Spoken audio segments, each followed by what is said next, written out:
Sur la chaîne, je vous ai déjà présenté un spot publicitaire qu'on a fait pour une bouteille d'eau, de la marque Hydroflask. Un projet vidéo assez simple où on peut réaliser avec un budget étant limité. Dernièrement, j'ai eu l'occasion de faire un autre spot publicitaire. Mais cette fois-ci, on passe à un cran au-dessus. Un spot publicitaire pour Uber Eats et McDo.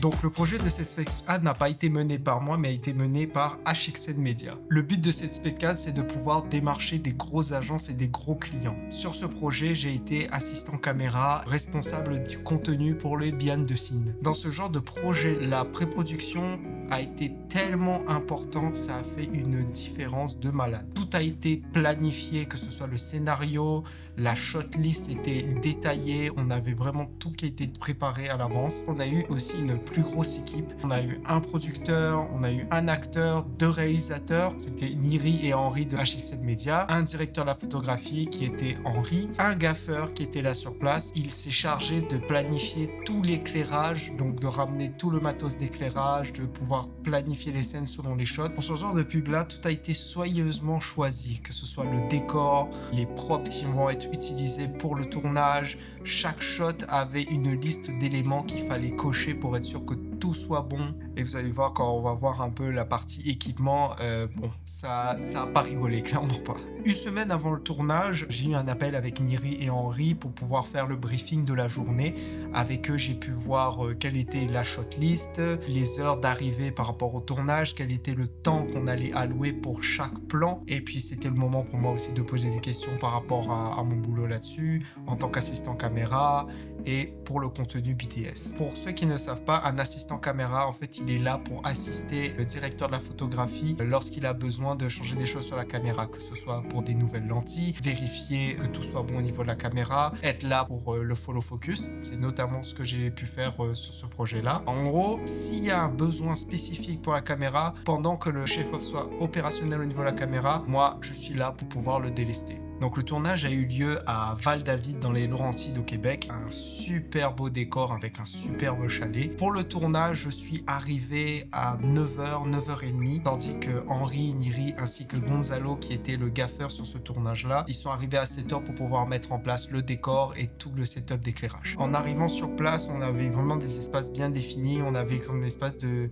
vidéo village pour pouvoir avoir tout le monitoring à distance avec les transmetteurs qui étaient connectés à un écran. Ça nous pouvait nous permettre de monitorer ce qui se passe à la caméra, ce qui était parfait pour laisser de la place aussi pour l'acteur pour pouvoir se déplacer. Aussi, on a trouvé un endroit pour pouvoir mettre tout le matériel d'un côté pour que ce soit pas dans le champ ou que ce soit mêlant au niveau du tournage. Pendant que l'éclairage il se mettait en place, on faisait tous les tests avec la caméra, on testait les cadrages, au niveau des lentilles, qu'est-ce qui allait fonctionner. C'était aussi le temps pour que l'acteur puisse répéter pour pouvoir faire les prises bien comme il faut, que ce soit fluide. Donc là, on essaie de se placer un petit peu, on essaie de voir qu'est-ce qui fonctionne pas. J'ai eu plusieurs plans avec des travelling avant, donc avec les rails, donc c'était le moment aussi de placer les rails, de voir si on avait de la marge pour pouvoir faire nos plans, faire les tests aussi pour voir au niveau de la vitesse si tout se passe bien et que tout soit sécure. C'était aussi l'occasion de pouvoir tester le follow focus pour être sûr que tout soit bien connecté, car c'est un système sans fil, tout soit synchronisé. C'était le moment pour pouvoir setter tout ça. Et puis après,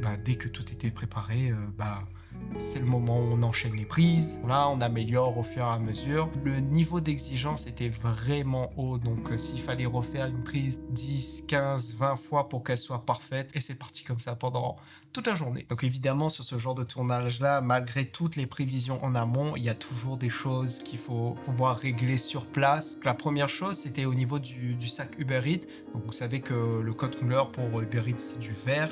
Sauf que au niveau des sacs que Niri et Henri sont allés chercher, malheureusement, il n'y avait pas de sac vert. Ils sont partis avec un sac rouge qu'ils allaient corriger en post-prod pour pouvoir le rendre en vert. Et au vu de la caméra qu'ils utilisaient, ils avaient largement la marge de manœuvre pour pouvoir régler ça. C'est d'ailleurs une excellente transition pour pouvoir parler du matériel qui a été utilisé sur ce tournage-là. Donc là, on joue dans la cour des grands. Au niveau de la caméra, on avait une Blackmagic Pixie 6K. Au niveau des objectifs, on était avec un objectif Canon grand angle 16-35 ainsi qu'un objectif Dizio V-Speed 28 mm prime. Là, c'est vraiment un objectif cinéma, donc on sent vraiment la différence, que ce soit au niveau du poids, de la qualité de finition. On sent qu'on touche vraiment dans des spots publicitaires haut budget. Ça a l'air de rien, mais ça fait vraiment la différence au niveau de l'image, et c'était vraiment fun à pouvoir jouer. On était comme des enfants en fait, et ça a vraiment été très bénéfique au niveau du tournage. On a vraiment pris du plaisir de fou à réaliser cette pub là. Au niveau de l'éclairage, c'est aussi là où on a fait la grande différence avec Gonzalo, qui avait tout un gros setup. Donc on avait une grosse light Forza, je crois que c'était du 600 ou du 1200, un des deux si je me trompe pas. Donc là on avait comme une grosse lumière qui pouvait reproduire le soleil, donc on avait constamment une lumière sunset tout le long du tournage, et ça c'était parfait. On avait d'autres lumières pour pouvoir avoir une lumière soft sur le personnage, booklight pour pouvoir avoir quelque chose de très diffus sur le personnage avec un minimum d'espace pris. Pareil, on a commencé à faire des petits ajouts au fur et à mesure pour avoir vraiment des bonnes couleurs, avoir le contraste qu'on souhaite. On se rend pas compte à quel point ce genre de petits ajouts qu'on fait au fur et à mesure, à quel point ça paye au niveau de l'image. C'est assez impressionnant à voir. Une autre des choses qu'on a dû prévoir, c'est de pouvoir cadrer pour avoir plusieurs formats différents, que ce soit du 9/16e, du 16/9e ou bien du format carré, pour qu'on puisse être sûr que pour tous les réseaux c'était parfait. Car le but de cette pub là, c'est de montrer qu'on peut délivrer quelque chose d'une qualité exceptionnelle tout en délivrant pour n'importe quel format pour les réseaux sociaux. Et rien que de repenser à ce tournage, j'ai passé une expérience folle avec tout ce monde là, donc vraiment tout le monde était super. On a vraiment pas mal bien rigolé sur ce tournage, et puis on en est ressorti grandi, on a appris beaucoup de choses. C'était même l'occasion pour HXN Media de vraiment pousser plus loin par rapport à leur projet et pouvoir vraiment cibler des plus gros clients. J'espère que cette spec ad leur a permis de faire progresser leur boîte. Merci à eux de m'avoir donné cette opportunité de participer à ce tournage et de pouvoir les aider sur cette production. J'espère avoir ce genre d'expérience là à l'avenir. Je présente le résultat de cette spec ad. Greg had one of those days at work today. And of course, he didn't have time to get groceries. Put that down. But even if he had something, he would have to go through this first. But Greg wasn't ready to admit defeat.